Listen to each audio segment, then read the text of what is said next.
পূজা মণ্ডপে মুখ্যমন্ত্রীর ছবি না টাঙালে সরকারি অনুদান নেবেন না। বিধায়কের এই হেন মন্তব্য ঘিরে শুরু হয়েছে শোরগোল। যদিও বিধায়কের করা এই মন্তব্যকে ধিক্কার জানিয়েছে বিজেপি। ঘটনাটি পূর্ব বর্ধমান জেলার ভাতার থানা এলাকায়।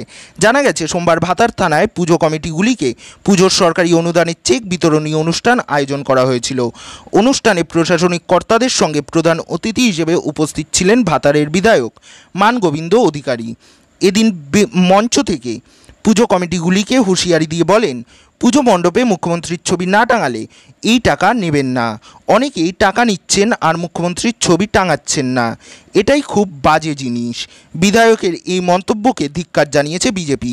তাদের দাবি, এটাই তৃণমূলের সংস্কৃতি। নমস্কার।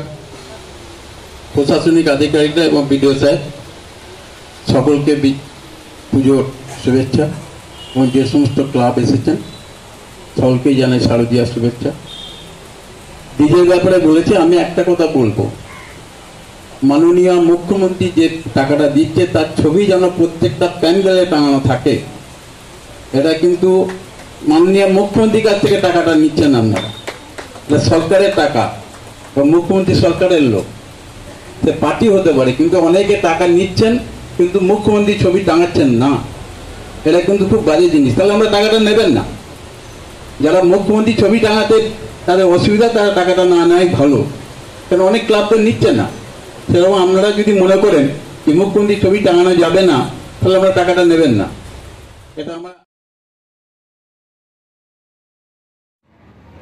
ভাতারের বিধায়ক মানগোবিন্দ অধিকারী, উনি উন্নয়ন কম, বিতর্কিত মন্তব্য বেশি করেন। ওনার কথাবার্তা শুনে বোঝা যায় যে ওনার শিক্ষা সংস্কৃতি খুবই নিম্নমানের।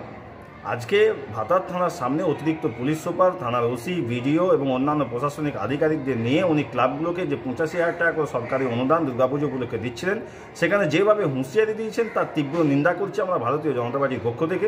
উনি একজন বিধায়ক হিসেবে অনুরোধ করতে পারেন যে আপনারা 85,000 টাকা সরকারি অনুদান নিচ্ছেন, আপনারা রাজ্যের মুখ্যমন্ত্রীর ছবি টাঙাবেন, কিন্তু হুমকি দেওয়ার অধিকার ভারতীয় সংবিধান ওনাকে দেয় না, এটা ওনার জানা নেই। আমরা ওনাকে মনে করাতে চাই যে 85,000 টাকা জনগণের ট্যাক্সের টাকা, আপনি একজন জনপ্রতিনিধি, আপনি এই ধরনের হুমকি দিয়ে সংবিধান বিরোধী কাজ করছেন। এই কাজের মাধ্যমে আপনি আপনার শিক্ষা সংস্কৃতি কতটা নিম্নমানের এবং তৃণমূল দলের কালচার কতটা নিম্নমানের তার প্রমাণই দিয়েছেন। এই ধরনের আচরণ বাংলার মানুষ কিন্তু সহ্য করবে না। যদি প্রকৃত ভোট কখনো হয়, বাংলার মানুষ আপনাকে বোঝাবে, ভাতারের মানুষ আপনাকে বুঝিয়ে দেবে যে আপনার এই ধরনের কথা তারা কি মূল্যায়ন করেছেন।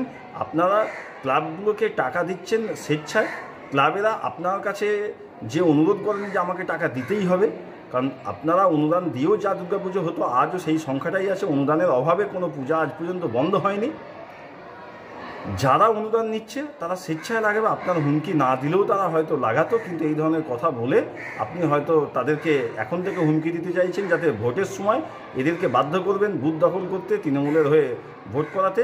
সেই হুমকিটা এখন পূজার মণ্ডপের ছবি টাঙানোর উপর দিয়ে চালাতে চাইছেন এবং এখন থেকে সেই বুথ দখল করার যে হুমকি সেটা এখন থেকেই শুরু করলেন বলে আমরা বিজেপির পক্ষ থেকে মনে করছি। তীব্র বিরোধিতা করছি, এটা বাংলা সংস্কৃতির বিরোধী বলে আমরা বিজেপির পক্ষ থেকে মনে করছি। মৃত্যুঞ্জয় চন্দ্র, জেলা সহ সভাপতি।